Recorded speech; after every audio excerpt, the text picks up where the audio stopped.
Hey friends, welcome back. My name is Dave. I play saxophone and I teach people how to play the saxophone.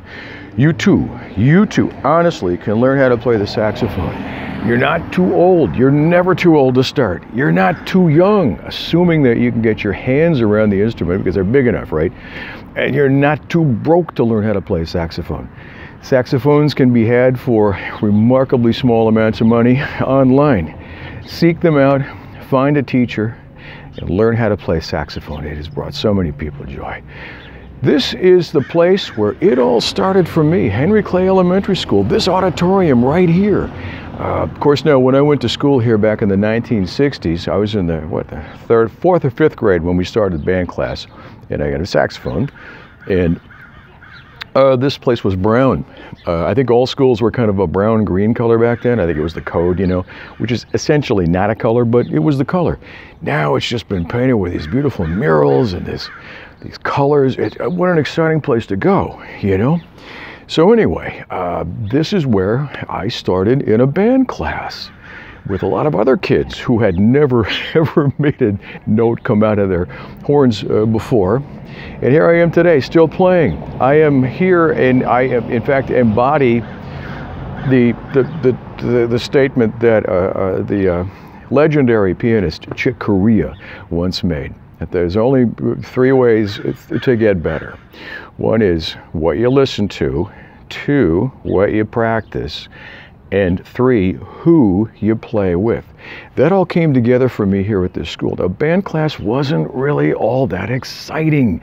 We were playing songs that, things that really just, they weren't our music, they just didn't belong to our time frame, our genre, our period in life. And we had to wonder, why are we doing all this stuff? I better get out of the sun, huh? Blocking my beautiful view here. Anyway, back to the shade.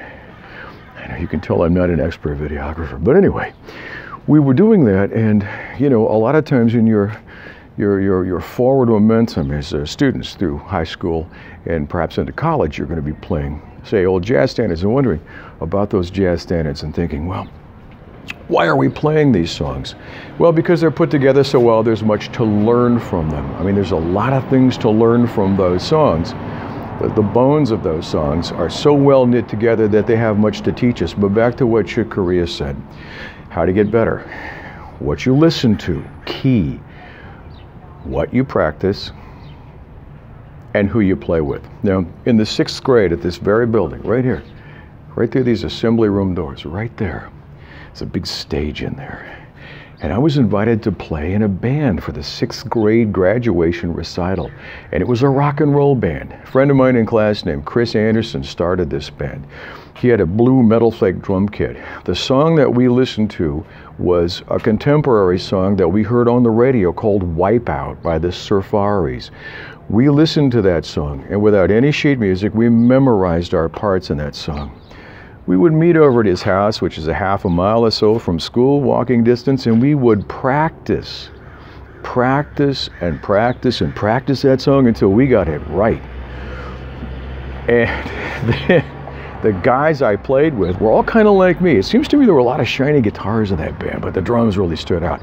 I was the only acoustic instrument, the wind instrument in the band. But I think that experience of picking out that song, a song that meant something to us in our lifetimes, in our genre, practicing with them after school in our time, which just was so cool, and then playing the song here in the assembly room here for the screaming masses, set the hook, so to speak.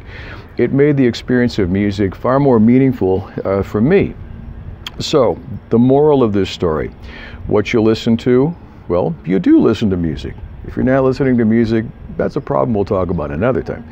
What you listen to, what you practice or play, and who you play with. All right, now, as COVID restrictions start to lighten up, you'll get to play with people again at some point in the near future. I just know it, right?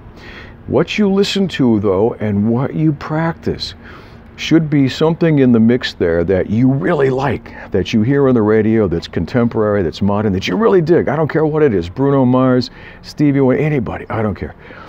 Make sure that no matter what you do, you're taking that sort of thing to your teacher. Take a song into your class with your teacher. Well, now you can't do it with band class, but your private lessons. Take a song to your private instructors. Tell them, you know, I'd like to learn this song, all right? And if you can't do it with your private instructor, you can do it by yourself. You can actually learn to play things by ear, and we can talk more about that another time. Any questions about this today? You can email me. My email is davegoodsax@gmail.com. davegoodsax@gmail.com. Send me a note. Thanks for stopping by my old my old stomping grounds here. Oh, I hear the school bell. I gotta run.